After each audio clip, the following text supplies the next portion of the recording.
안녕하세요. 한조 바디의 트레이너 한조 김동호입니다. 오늘은 그냥 제 기준에 대해서 설명을 해드릴 건데요. 제 기준의 입장으로서 오늘은 효율적인 반복 시 운동 템포에 대해서 설명을 해드리려고 합니다. 자, 파지티브 그리고 네거티브 많이 들어보셨죠?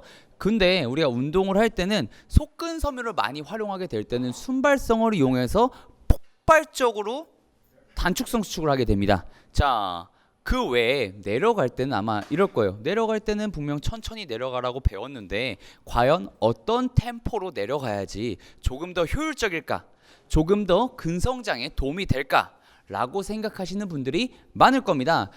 일단은 저는 이전에 제가 선수 생활을 할 때 적용했던 방법 중 하나인데, 우리가 내려가는 방법에는 정말 많은 방법이 있어요. 정말 최대한 버티면서 내려가는 네거티브를 극대화시키는 방법이 있고요. 아니면 받아주는 방법이 있고, 아니면 살짝 놨다가 신장 반사를 통해서 올리는 방법이 있는데, 제가 개인적으로 추천하는 방법은요, 운동을 할 때 리드미컬하게 그리고 스무스하게 수축의 속도를 잡는 겁니다. 물론 개인마다 차이는 있습니다.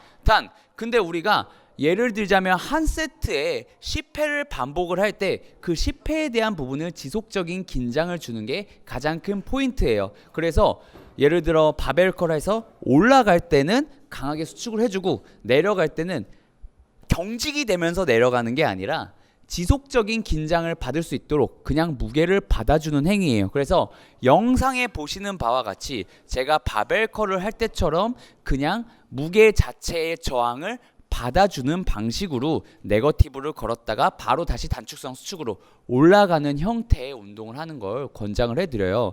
왜냐하면 일단은 초급자일 때는 이렇게 받는다의 개념을 모를 수가 있어요. 왜냐면 일단은 최대한 버티라고 했으니까 버텨보자 라고 하는데 버틸 힘은 없고, 그리고 중간중간 딱딱 끊기면서 경직은 되고, 그러다 보니까 우리가 이 주동근에 대한 개입은 너무 강한 느낌보다는 주동근보다는 주변에 있는 안정화근이나 보조근이 지치는 느낌을 많이 받을 거예요. 물론 우리가 운동 자체를 스무스하게 하더라도 안정화 근육이 발달되지 않은 분들 같은 경우는 이 주변에 있는 안정화근이나 보조근이 많이 지칠 수는 있지만, 어느 정도 숙련자가 됐을 때는 조금 더 스무스하게 운동을 해주신다면 조금 더 타겟 머슬에 대한 집중을 더 쉽게 할 수가 있을 거예요. 근데 일반적으로 제가 추천하지 않는 방법이 뭐냐면, 수축할 때도 빠르게 하지만 내려갈 때 그냥 놔버리는 동작. 사실 이 동작은요, 우리가 하는 등장성 운동이라고 하는데요, 이 등장성 운동은 근육의 길이가 단축이 됐다 늘어나는 신장 형태의 운동을 등장성 운동이라고 합니다. 보통 수축 이완이 아니라 단축성 수축, 신장성 수축이라고 생각하시면 돼요. 그 말이 뭐냐면 우리가 이 동작도 중요하고 이 동작도 중요하다는 거예요.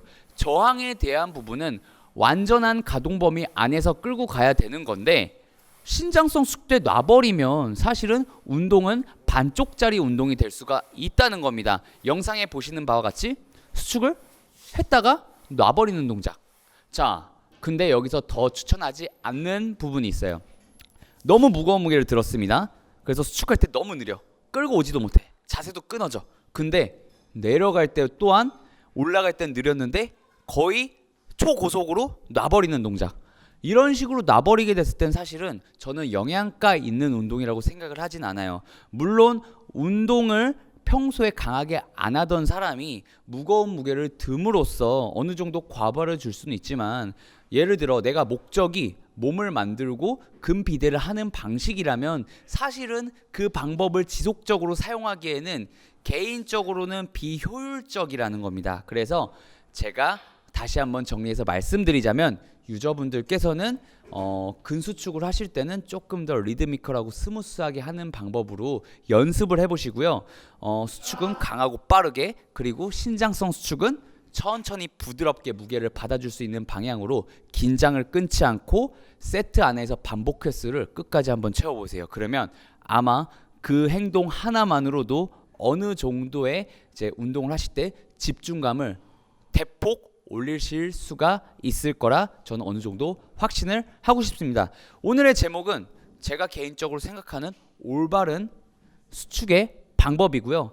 또한 네거티브의 활용 방법입니다. 다만 이 네거티브의 운동 중에서도 일부러 버티는 훈련도 있어요. 아이소메트릭 훈련이라고 하는데 이 훈련은 근비대 훈련 때도 쓰지만 보통은 우리가 이 등척성 운동을 통해 근력을 강화시키거나 또한 근신경계를 어느 정도 더 활성화시킬 때 쓰는 방법으로도 활용이 되기도 합니다. 그래서 다양한 방법이 있으니까 우리 유저분들께서는 뭐 근비대가 아니신 분들은 그 외에도 다양한 방법을 통해서 운동 수축의 방법을 한번 적용을 시켜 보십시오. 정답은 없습니다만 어느 정도 효율적인 운동 방법을 방향에 맞게 설정해 주시는 게 좋을 것 같습니다. 이상 한조바디의 트레이너 한조 김동호였습니다. 감사합니다.